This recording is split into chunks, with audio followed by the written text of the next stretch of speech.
Kata kerja transitif perlu objek selepasnya.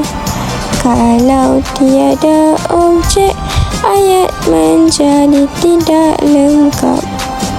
Kata kerja transitif perlu objek selepasnya. Kalau tiada objek, ayat menjadi tidak lengkap. Subjek kata kerja objek. Subjek kata kerja objek.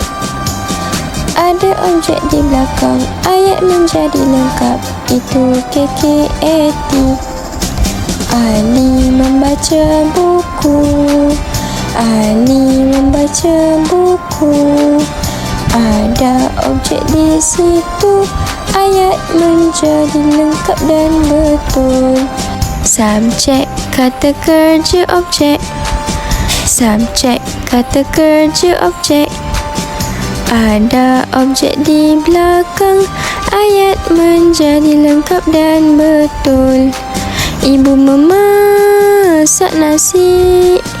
Ibu memasak nasi. Ada objek di belakang, ayat menjadi lengkap. Itu KKAT.